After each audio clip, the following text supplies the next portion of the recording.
My grandmother was dying, and her only wish was to see me get married. I begged my girlfriend to play along, just for a little while.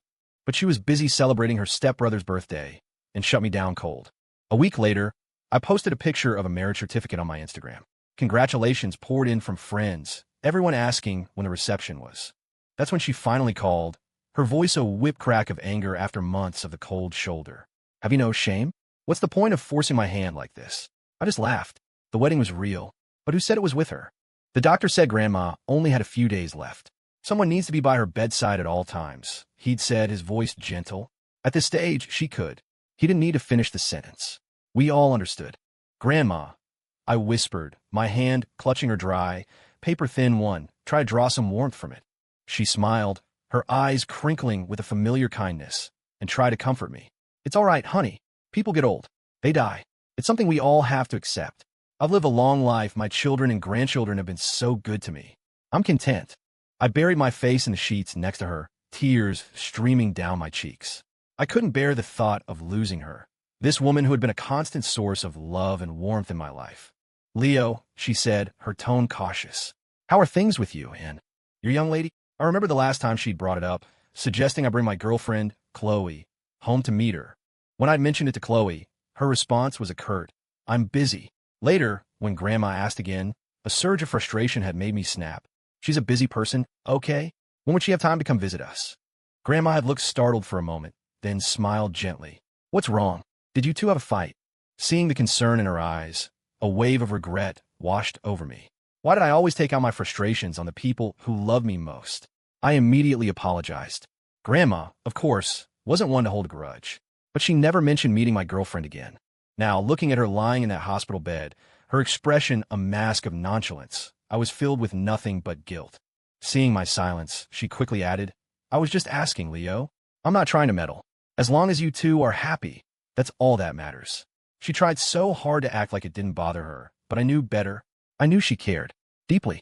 Grandma was a traditional woman from a small Midwestern town. She had a high school education and had lived in the same county her whole life. In her world, the best thing a man could do was find a good partner, get married, have kids, and build a happy home. I'd shown her countless modern TV shows and tried to explain that times had changed, that people wanted different things now. I have a degree from a great school and a good job. I'd tell her. I can support myself. I have options. She would just beam at me. Of course you do. Just like my Leo. Went to top university, got a great job. You're a wonder. To my grandma, I could do no wrong. In her eyes, the sun rose and set with me. But she'd always follow it up with, that's wonderful. You're so brilliant. You'll find someone just as brilliant to share your life with. When two amazing people get together, you know they'll have a good life. I just smile resigned. That was my grandma. Some of her old-fashioned beliefs were etched in stone, unshakable. And the deepest of them all was that a man, when he came of age, was meant to get married. The moment I graduated from college, Grandma started worrying about my love life. She was constantly trying to set me up with daughters of her friend from church. When I finally told her I had a girlfriend, she was overjoyed. I knew she was desperate to meet her, but after that one time I snapped, she never brought up again. As the years passed, and my parents started dropping hints about settling down, my traditional grandma remained silent. I knew it wasn't because she didn't care. On the contrary, she cared more than anyone. But she didn't want to pressure me, to make me feel cornered. She had always been my biggest protector. She couldn't bear to see me struggle with anything. She'd rather bottle up her own wishes. Just like now, lying in a hospital bed, her life on a final countdown, she kept repeating that she had no regrets, that she could leave this world with a smile. But the flicker of longing in her eyes betrayed her. How could she not have regrets when she hadn't seen me married? I remembered her saying years ago, I'm not greedy. If I could just see my Leo get married, I could die the next minute perfectly content. She hadn't said anything like that in years. Not because she didn't feel it, but because she didn't want to add to my burdens. How could I not be heartbroken for a grandmother like that? How could I let her leave with that one lingering regret? As I watched her drift into a peaceful sleep, I made a silent, resolute decision. That evening, my mom arrived with a thermos of homemade soup. After I helped Grandma with her dinner, Mom told me to go home, eat a real meal, and take a shower. Get a good night's sleep at home, she said gently. You haven't been resting. The dark circles under your eyes are terrible. She assured me my dad would take the night shift and call if anything changed. Outside the hospital, I called Khloe. No answer. I called her assistant, who told me she'd left the office hours ago. I opened Instagram. The first post in my feed was from Ryan. A new photo, just uploaded. The caption read, "Another year, and you're right here by my side." The best. Of course. It was Ryan's birthday. I zoomed in on the picture Ryan had posted. A decadent cake, flowers, and a cascade of balloons. In the corner of the background, I recognized the discreet logo of a private club on the Gold Coast. Khloe's favorite spot. Driving there, my mind was a maelstrom of conflicting thoughts. I had no idea how this would play out, but I had to try. The moment I stepped into the club, I could hear my own heart hammering against my ribs. Nerves, uncertainty, a deep-seated dread. I found a private room she always booked and knocked. A voice called out, "Come in." I pushed the door open. A long table, adorned with flowers, was surrounded by a crowd of people gathered around Ryan, who was about to cut his cake. He was dressed in a crisp, white designer suit, his tall frame a beacon in the room. At the sound of the door, heads turned. The woman standing beside Ryan, her arm draped casually around his waist, immediately dropped her smile. Her brow furrowed in annoyance. It was Khloe. "What are you doing here?" she asked, her voice laced with ice. Ryan gently patted her arm, a mock reprimand. "Khloe, be nice. How can you talk to Leo like that?" He turned to me, a practiced, charming smile on his face. "My fault, man. I should have invited you. Khloe mentioned you were taking some time off for a family emergency, so I figured you were swamped." He led me over to Khloe's side. "Be sweeter to your boyfriend," he chided her lightly. "You're going to scare him off with that attitude." Khloe didn't look at me. She said nothing. I took a deep breath, my eyes fixed on her. "Can we talk outside for a second? I need to ask you something." "Whatever it is, you can say it here," she said, her expression flat. "Everyone here is a friend." My presence had clearly ruined her mood. Her unwelcoming vibe was a physical force in the room. The people around us, all Khloe's friends, tried to look away, but I could feel their hungry, gossiping eyes on me. I didn't have time for their judgment. I dug my fingernails into my palm, steeling myself. "Khloe," I said, my voice clearer than I expected. "Marry me." Khloe stared at me for a few seconds, as if she couldn't process what she'd just heard. Then, the realization hit. "What did you just say?" I said, "Let's get married." Saying it a second time felt easier, the words solidifying in the air. "Leo, it's not April Fool's Day," Khloe said coldly, her eyes filled with disapproval. Ryan stepped in, trying to smooth things over. "Hey, Leo, have you been drinking?" "I'm perfectly sober," I said, my gaze locked on Khloe. "I'm asking you if you will marry me. Tomorrow." My stare was unwavering, making it clear this wasn't a joke. Ryan's smile vanished. His tone turned sharp. "Leo, it's my birthday. Whatever drama you and Khloe have, please take it somewhere else. I only get one birthday a year, and I don't want it ruined." Whispers erupted from the crowd around us. "Oh my God, proposing to Khloe? Does he have a death wish? Seriously, he needs a reality check. Just because they're dating, he thinks he's going to marry into the Sterling family? Please. Khloe's just having fun with him. He's clearly gotten delusional. The nerve of some people. Doesn't he know his place? I heard his dad owns a small security installation business. Does he have any idea what it means to be the daughter of one of the richest men in the city?" Their eyes were filled with scorn and derision. I was used to it. I stopped caring a long time ago. Ryan's displeasure was a direct command to Khloe. She didn't hold back. "What is wrong with you? If you're going to have a meltdown, get the hell out of here." A sharp pain lanced through my chest. I fought back the wave of humiliation and explained, "I didn't want to ruin Ryan's party. I asked to talk outside. You're the one who insisted I stay. If this ridiculous stunt is what you wanted to talk about, then the answer is no. You can leave now." My fingers were clenched so tightly my nails had broken the skin in my palm. I had to try one more time. "Khloe, I'm not trying to pressure you. My grandma, she only has a few days left. I just don't want her to die with regrets. I want her to see me get married before she goes." Khloe looked at me like I was a pathetic joke. Her voice dripped with contempt. "Are you even listening to yourself?"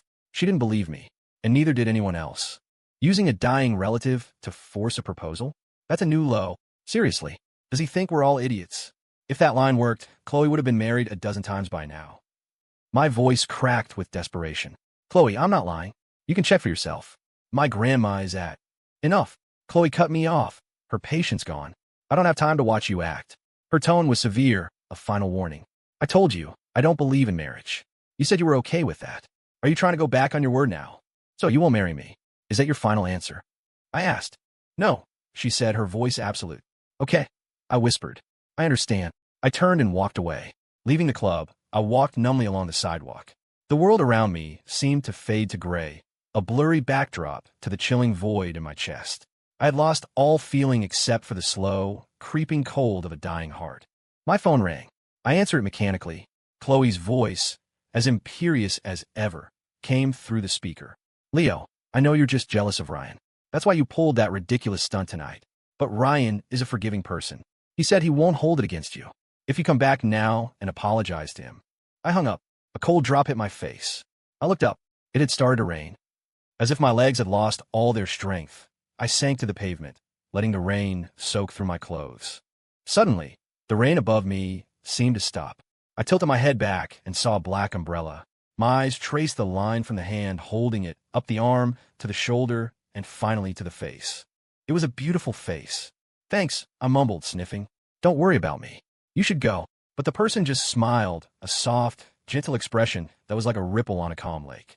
It was stunningly familiar. I finally get to see little Leo Morgan cry. That voice. I frowned, studying his face again. Combined with the long, elegant features, it sparked something deep in my memory. A few seconds later, a flood of distant memories washed over me. I gasped, "You're Jet." She let out a soft laugh. "You haven't forgotten me, Leo. I'm so glad." Ava Chun, my childhood best friend. Reunited after all these years, I forgot all my troubles in an instant, wanting nothing more than to catch up. "Come on," I said, wiping the rain from my face. "I'm buying you dinner. It's been way too long." When I was a kid, my parents were always swamped with their business and didn't have time to look after me, so they sent me to live with my grandma in her small town. I met Ava in elementary school there. We were desk mates in the first grade. During class, I'd often hear her stomach rumbling, but she always had this little frown on her face, a wall around her that made her seem unapproachable, so I never dared to ask why she was always hungry. I asked my grandma about it later. She told me Ava's father had passed away, and her mother had run off with another man. She's a poor, unfortunate child, Grandma sighed. She gets passed around between relatives, always having to watch her words, never getting enough to eat. She pressed a few extra dollars into my hand. "From now on, you pack a little extra in your lunch and share it with her." At first, I just offer her my snacks, pretzels, fruit snacks, chips, saying I was too full and needed help finishing them. She'd just scowl and refuse. Then one day, I theatrically threw 2 perfectly good dinner rolls into the trash can right in front of her. She lunged for the bin like a woman possessed, pulling the rolls out. She turned on me, her eyes blazing with righteous fury. "How could you waste food?" she accused, as if I'd committed a mortal sin. I shrugged. "I can't eat it all. It'll just go bad if I leave it." She bit her lip. "Are you sure you can't eat it?" "Positive," I said. "Look, my grandma packs me this huge lunch every day. I'm not a pig. There's no way I can finish it all." "So, you weren't offering me food before because you pitied me?" "Of course not," I declared, my voice full of conviction. "Okay," she said, her shoulders relaxing slightly. "Then from now on, you can give me what you can't finish." She looked at me sternly. "Food is precious. You can't waste it." "Deal." I grinned, secretly thrilled that my little ploy had worked. From that day on, I became Ava's official food supplier. We became inseparable, telling each other everything. Her name, Ava, and her incredible talent for folding paper airplanes of every shape and size earned her the nickname Jet. And after she heard my grandma call me by my first name, she started calling me Leo. She told me about her aunt, whose yelling sounded like a screeching harpy, and her uncle, who was too fat to ever catch her when he tried to chase her for some mischief. I told her about my parents, who were always too busy, our phone calls never lasting more than 5 minutes. She was brilliant, aced every test. My math skills were abysmal, but she would patiently explain problems to me until the concepts finally clicked. With her help, my math grade shot up, pulling my overall average into the top 3 in our grade. To be precise, I hovered between second and third. First place was always, unequivocally, hers. At the end of 6th grade, my parents told me they were bringing me back to the city for middle school. I cried for days at the thought of leaving her. More than that, I worried. Without me to feed her, what would happen to Ava? Soon, however, my worries were put to rest. Ava's uncle came back. Her biological uncle, her father's younger brother. He'd gone off to make his fortune in Hong Kong years ago and had lost contact. The family thought he was dead, but he'd survived a terrible accident, and in the process had saved an important person who took him under his wing. The accident had left him unable to have children of his own. When he returned and saw Ava's situation, his heart broke. He decided to take her with him and raise her as his own daughter. I was finally able to relax. Ava wouldn't have to go hungry anymore. After elementary school, I moved to the city with my parents. She went to Hong Kong with her uncle.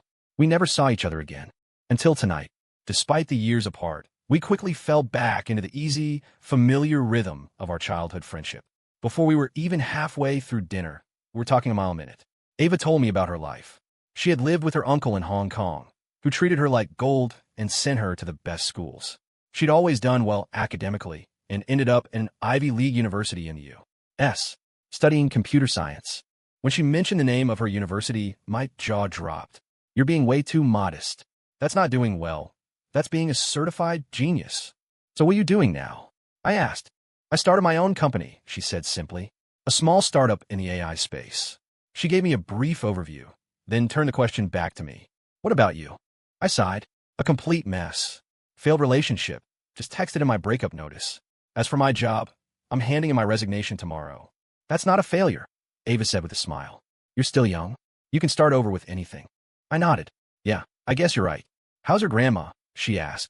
The thought of my grandma in the hospital brought the weight crashing back down on my chest. I fell silent for a moment. She's not going to make it, I said, my voice thick with emotion. It's just a matter of days. Don't be too sad.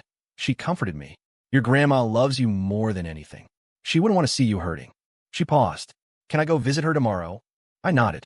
An idea, wild and desperate, sparked in my mind. I looked up at her, my gaze intense. Are you married? Do you have a boyfriend?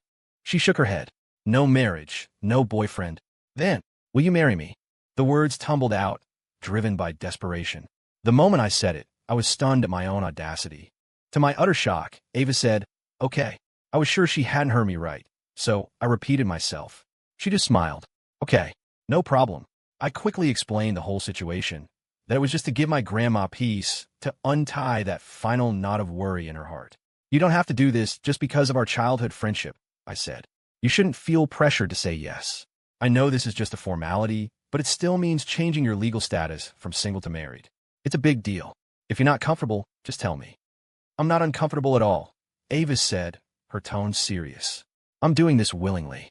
After all, if it weren't for the food your grandma gave me when we were kids, I might have starved to death. But think of it as me repaying a debt, she insisted. Let me do this. It's a weight on my heart too, an unpaid kindness. After a moment's thought, I nodded. Okay, we can get a divorce whenever you want, the moment you say the word. So, when do we get the license? She asked. A wedding ceremony is out of the question, but to really put her mind at ease, a marriage certificate is the most concrete proof.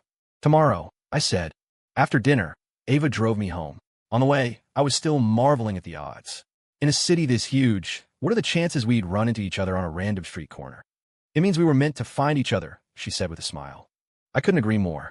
Our destiny started when we were 7. During the drive, my phone buzzed incessantly. Ever since I'd sent Khloe that breakup text during dinner, she'd been calling me nonstop. When I didn't answer, she just kept trying.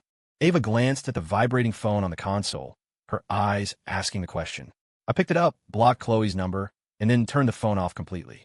The past is the past, I said. People and things that belong there won't affect my future. For the rest of the ride, Ava seemed to be in a great mood, even humming a little tune. The next morning, I had just gotten out of bed when my phone rang. It was Ava. Let's go. Time to get married. I opened my front door to find her standing there, waiting for me with a bright smile. I had to laugh. It's only 6:30. City Hall doesn't open until 8. Breakfast first, then? She asked, winking. After breakfast, we arrived at City Hall at 7:50 a.m.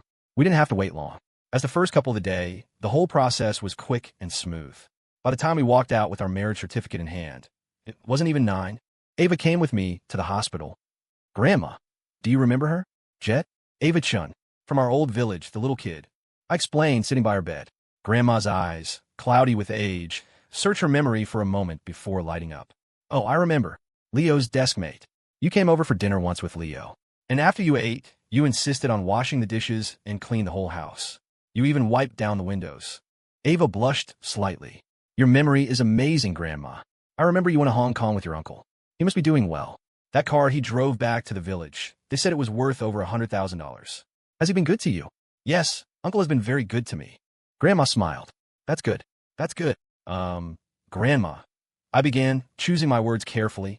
There's something I've been keeping from you. The truth is, the girlfriend I've been dating all these years.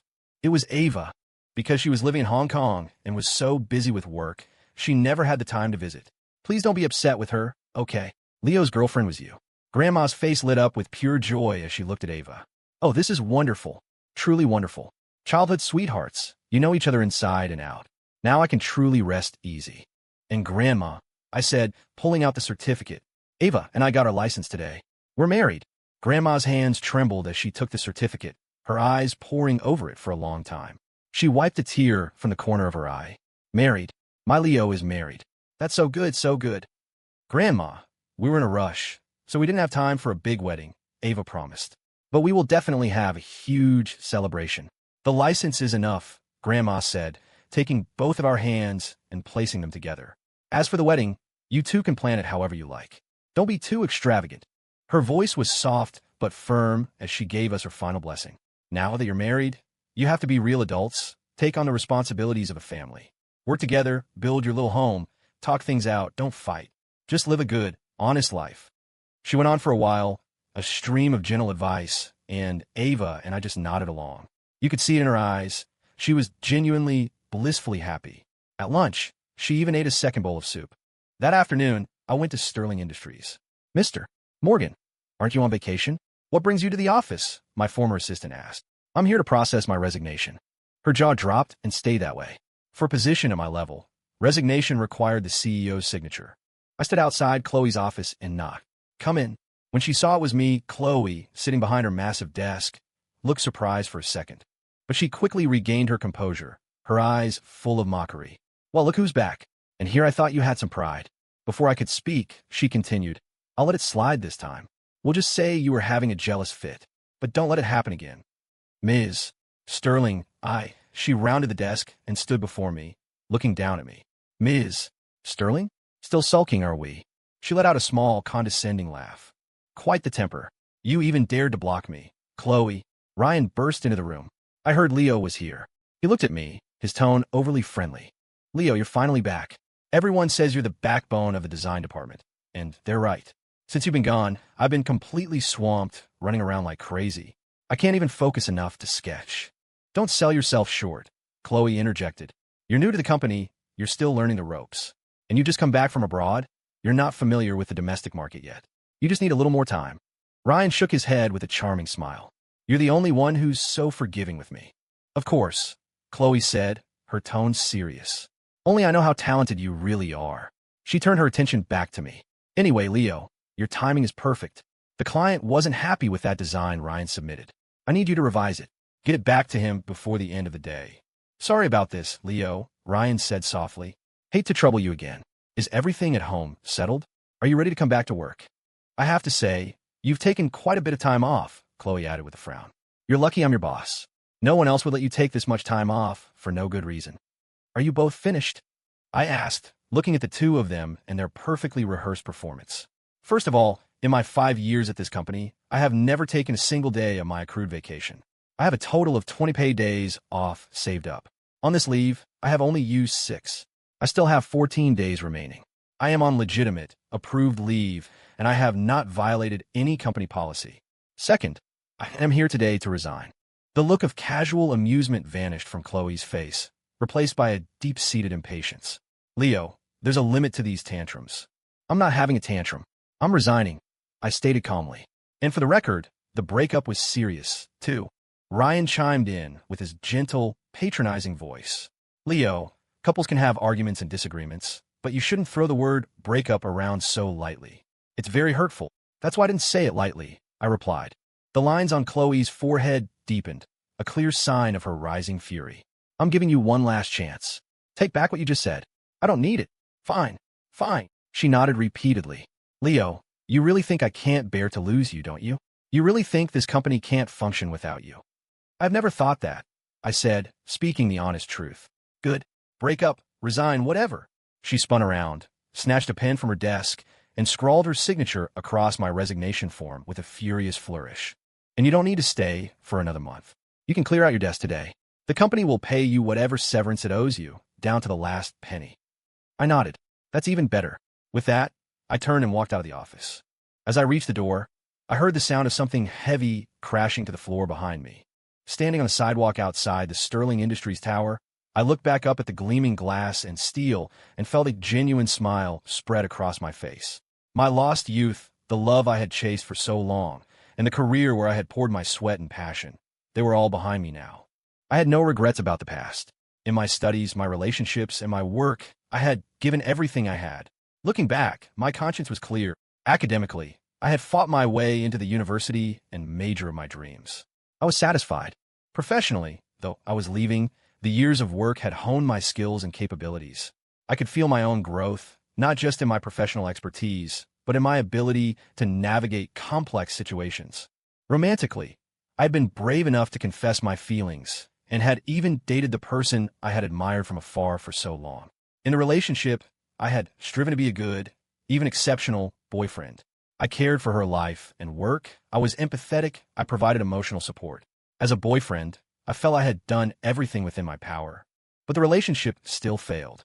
I had tried, and I had discovered that this person and this relationship were not right for me.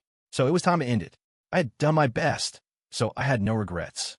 I would collect myself, say a dignified farewell to the past, and from this day forward, I would stride confidently into the next chapter of my life. Forgetting Khloe completely probably wouldn't be easy, but I had patience. I would erase her from my heart, piece by piece. The process might take a while. After all, she had taken up residence there a long time ago. I met Khloe in middle school. I had just transferred from a small town to the big city. During English class, when I answered a question, my thick Midwestern accent sent the entire class into a fit of laughter. After class, a few kids were still mimicking my pronunciation, making snide remarks. Khloe, who sat behind me, threw the book she was holding. It skimmed past the forehead of the boy who was mocking me. "You've had 6 more years of proper English lessons than him, and you still sound like an idiot. Does that make you feel superior?" Khloe's voice was ice. The boy who had been laughing at me immediately fell silent. Khloe must have had some serious pull in our class, because after that, no one ever made fun of my accent to my face again. That single act of defense made me start paying quiet attention to the girl sitting behind me. The more I watched, the more I fell. For me, at that age, Khloe was in a league of her own. She was stunningly beautiful and the tallest person in our class. Her grades were always at the top of our year, making her a favorite among the teachers. I'd heard other students whispering that her family was incredibly wealthy, that her sneakers were limited edition collector's items. Most importantly, she had defended me in front of the whole class, preserving my dignity. For a boy on the cusp of adolescence, a girl like that was fatally attractive. I knew I was out of her league, so I carefully hid my crush. The academic standards of small town couldn't compare to the cities. My grades, which I had once been proud of, had plummeted to the middle of the pack.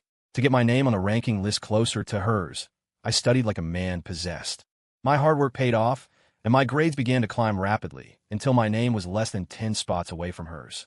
On the high school entrance exams, I performed better than I ever had, scoring 5th in the entire school. She was first. That was the closest my name ever got to hers. We ended up in the same high school, and by some stroke of luck, in the same homeroom. After the midterm exams, the seating chart was rearranged. To my utter delight, we became desk mates. One morning during English reading period, I was reading a passage aloud. She leaned over and whispered with a small smile, "Your accent is perfect now." In that moment, I remained outwardly calm, but inside, a flower had burst in a spectacular bloom. I couldn't describe the thrill I felt. She remembered me. She remembered my accent. As desk mates, we started talking occasionally, and I learned more about her. I learned that after the second period every morning, she would go to the cafeteria to buy a strawberry yogurt and take it upstairs to the sophomore hall to her brother in Class 10B. His name was Ryan, and he was a year older than her. They weren't related by blood. Ryan was her stepmother's son from a previous marriage. Khloe didn't seem to have any animosity towards her stepmother. Her own mother had passed away when she was 5, and her father, not wanting her to be mistreated by a new wife, had refused to remarry for years. In her first year of middle school, he was introduced to Ryan's mother, and they eventually married. Khloe, who had lost her mother at a young age, found a long-lost maternal affection in Ryan's mom. So, she treated her stepmother with a great deal of respect, and she doted on her stepbrother, Ryan, protecting him fiercely. I pieced all of this together from the fragments of conversation she let slip. It was then that I learned the real reason she had defended me back in middle school. Ryan had also transferred from a small town and had been mercilessly mocked for his own accent. Khloe had found him crying in his room about it. So, when she saw me being subjected to the same ridicule, she saw her brother, and her anger had boiled over, compelling her to act. Learning this stung for a little while, but I got over it quickly. I was already in too deep. Loving her had become a habit I couldn't break.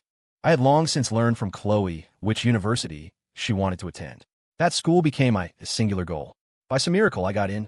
In college, we didn't interact much. I just watched her from a distance. The turning point came at a party for students from our hometown. That night, she drank way too much. She was crying, sobbing that she could probably never be with the person she loved. From a name she kept murmuring over and over, I learned that the person she loved was her stepbrother, Ryan. I also learned that Ryan, to escape their complicated relationship, had left for Europe a few days earlier. On the walk back to her dorm, she cried the whole way. Her choked voice was thick with sorrow. Why did he have to leave? I could have just not bothered him. As long as he was still here, couldn't I just watch you from a distance? Every day you're gone, I'm thinking of you. Seeing her like that broke my heart, but there was nothing I could do. The day after I took her back to her dorm, Khloe was waiting for me outside my building. Leo, she said, do you want to try dating me? In that instant, it felt like a firework had exploded right above my head. I couldn't stop myself from nodding furiously. During college, our relationship was simple and sweet. Like so many other couples, she would wait for me outside my dorm every morning with breakfast. We'd hold hands and wander around campus. When she didn't have class, she'd come with me to mine, playing with my fingers under the desk. On Valentine's Day, she'd plan elaborate surprises. The expensive phone I'd left lingering in my Amazon cart, she secretly bought for me as a birthday gift. After graduation, she said to me, come work at Sterling Industries. I want to be able to see you every day at work. It was only years later that I learned the truth. The reason she had asked me out back then was because Ryan had told her, I have a girlfriend now, Khloe. You should go out and date someone too. Because I had just taken her home drunk the night before, and because we were old classmates, she had chosen me as her target without much thought. When I found out, I was angry for a long time. Khloe apologized profusely, doing everything she could to win me back. I eventually caved, and we reconciled. The past few years of our relationship had been real to me. The sweet memories weren't fake. I couldn't let go.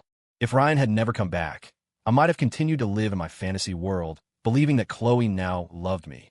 But the moment he reappeared, the bubble burst, and I was forced to face reality. Khloe had never gotten over him, and she had never, not once, truly loved me. She brought Ryan into the company, publicly acknowledged him as a member of the family, and promoted him. She created a new director-level position for him in the design department, making him my equal. When a client rejected his design proposal, she asked me to fix it. She called it a revision, but it was a complete redesign from scratch. But when the project was completed, the credit and the name on the final submission was Ryan's. Seeing the undisguised adoration in Khloe's eyes when she looked at Ryan, I finally understood why she refused to get married. When our relationship was at its peak in college, Khloe once told me she was against marriage on principle and asked if I could accept that. I said I could. I was young then, and marriage felt like a distant concept, not something to worry about in the present. I figured that after a few years together, she might change her mind. Now I finally understood. Her so-called anti-marriage stance was just a way to keep her options open. What if, one day, the possibility of being with Ryan became real? The hope was slim, but it was there. And in that case, her unmarried status would be the greatest offering she could present to him. After leaving Sterling Industries, I went back to the hospital to be with Grandma. Her spirits seemed much higher than before. She chatted with me enthusiastically, dropping Ava's name into the conversation every few minutes. It was always our Ava, a clear sign of how thoroughly this new granddaughter-in-law had won her over. That evening, Ava came to the hospital after work. The moment Grandma saw her, her face lit up with a huge smile. Ava sat by the bedside, patiently chatting with her, reminiscing about the old days in their small town, telling stories that were familiar and comforting to Grandma. She also mentioned that she had bought a house and a car here, describing how big the house was and how nice the car was, as if to prove she could provide a stable life for me. Grandma, however, was more concerned. You've built all this at such a young age. It must have been so much work. Don't push yourself so hard. Our Leo is a good boy. He bought his own little condo. You two have enough. Don't work yourselves into the ground. Your health is what's most important. And, she added, I've saved up a little money. I gave the passbook to Leo. It's all for you too. Ava gave her a thumbs up. Grandma, you saved up money? That's incredible. When my dad arrived to take over, Grandma shooed us out, telling us to go get some dinner. While we were eating, I told Ava that I had quit my job. So, what are your plans now? She asked. I thought for a moment. I think I'll just be a freelance illustrator from home. I don't really want to look for another corporate job. I showed her my social media accounts. She was surprised. You have this many followers? Yeah, They built up over the years, I said. I started posting my drawings back in college, and I guess a lot of people like them. She nodded. With a following this size, you can definitely make a living as a freelancer. Then she asked, by the way, what did you tell your parents about us getting married? The same thing I told my grandma. I explained. They knew I'd been in a relationship for a few years, but they'd never met my girlfriend. So I just told them it was you all along. That since you were based in Hong Kong, we could never find a right time for you to meet them. And they didn't tear me apart for just running off and getting a marriage license with their son. Why would they? They know we did it to give Grandma peace of mind. In fact, they kept saying how amazing you are, that you were willing to make such a big sacrifice just to fulfill my grandma's last wish. As I was speaking, my phone rang. It was an unknown number. I answered, and Khloe's voice came through, demanding and entitled. Where did you buy that stomach medicine you used to get for me? I hung up immediately and sent a text to her assistant with the address of the pharmacy. The phone rang again. Another unknown number. Exasperated, I was about to turn it off.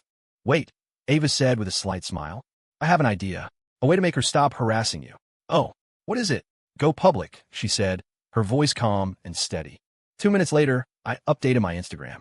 A single photo of a marriage certificate with the caption, married. The comment section immediately exploded with question marks.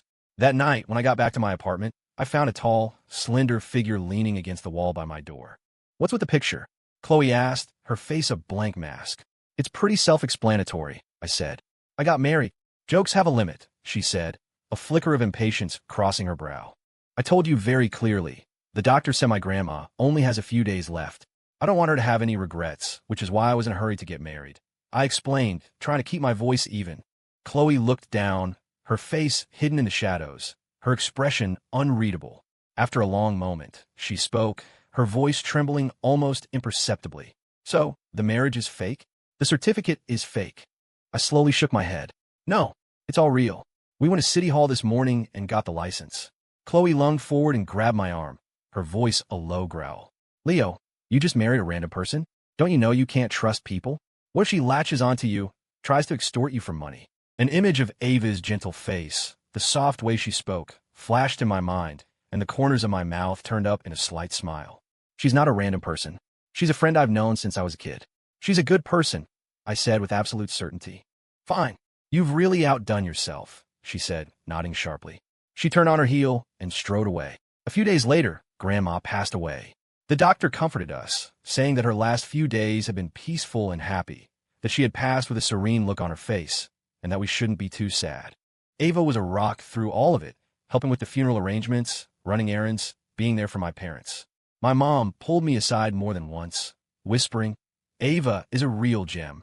She must be exhausted. You chose the right one, Leo. To my surprise, Khloe showed up at the funeral. Who's that? My parents asked, looking confused. My old boss. I explained awkwardly. Well, that's awfully nice of her, my mom said. You don't even work there anymore. And she still came to pay her respects. After offering her condolences, Khloe came over to me and spoke in a low voice. Can we talk? I'm busy, I replied. I don't have time. I'll wait. By the time the last of the guests had left, it was already dark. When I walked outside, Khloe was still there, standing by the curb. I walked up to her. What is it? The night wind stirred the loose strands of hair around her face. She looked unusually fragile, her expression tinged with sorrow. I'm sorry. I didn't know you were telling the truth about your grandma. I thought you were just making up an excuse to force you into marriage.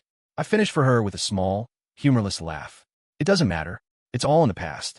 Leo, these past few weeks without you, I haven't been myself, Khloe said, her voice filled with a quiet desolation. Work life. Everything feels meaningless. I can't find the energy to do anything. I've been thinking a lot, and I've realized it's because I can't live without you. I finally know what this feeling is. It's missing someone. It's my fault for being so slow, so arrogant. I never realized how much I loved you. She reached into her pocket and pulled out a small velvet box. She opened it and held it up to me. Inside, a diamond ring glittered under the streetlight. Leo, she said, her voice pleading, marry me. I found the whole situation absurd. Khloe, I'm already married. Then divorce her. Come back to me. Weren't you the one who didn't believe in marriage? No, for you. I'll break all my principles, change all my beliefs.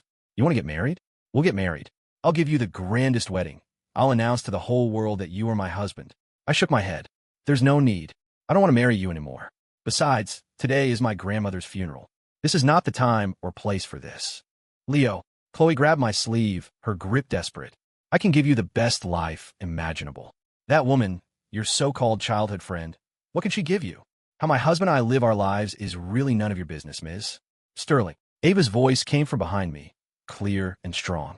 She walked up and stood by my side. Who are you? Khloe asked, her eyes flashing with anger. The person who signed that certificate with Leo? Yes, Ava said coolly. I am Leo's legal wife. The person who will take care of him for the rest of his life. You? Khloe sneered, a vein throbbing at her temple. How are you going to take care of him? What kind of life can you possibly provide? We may not have the deep pockets of Sterling Industries, Ava said with a faint smile, but FlightPath AI is a pretty well-known name in our industry. I think, short of asking for the moon and the stars, I can probably satisfy any of Leo's requests. FlightPath AI? Khloe's brow furrowed in thought. You're Ava Chun, the CEO of FlightPath AI? The one and only, Ava confirmed. Now, I'd appreciate it if you would stay away from my husband. He doesn't want to see you. Khloe looked at me, her face a mask of wounded disbelief. Yeah, I said, deliberately leaning my head against Ava's shoulder. What my wife said.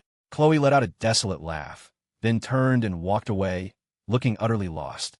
When she was gone, Ava turned to me, her voice playful. So how'd I do? I just stood there, looking down at her. After a few moments of my silent scrutiny, she started to squirm. Say something. You're making me nervous. Explain FlightPath AI, I said quietly. It wasn't just vanity. The name was too specific.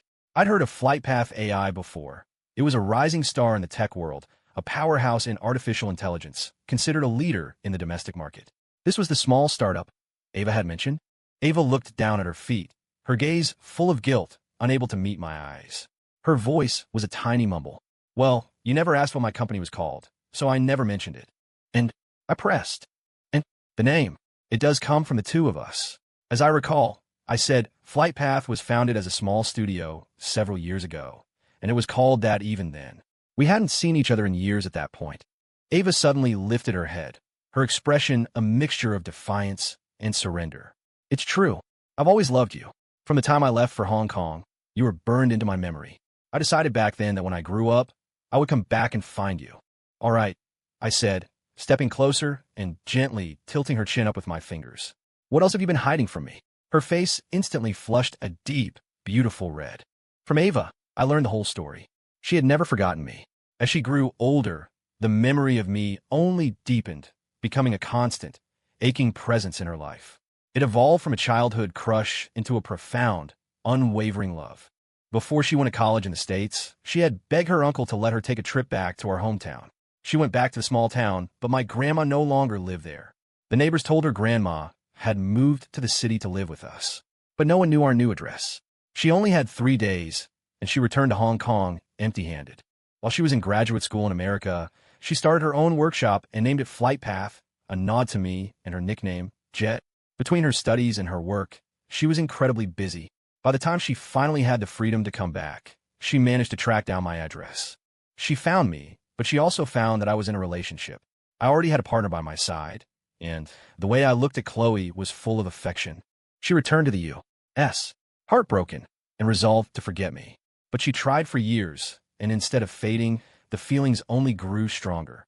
When the time was right, she decided to move FlightPath's headquarters to the mainland, setting it up in the very city where I lived. She said she never intended to interfere in my life. She just wanted to be able to see me from a distance.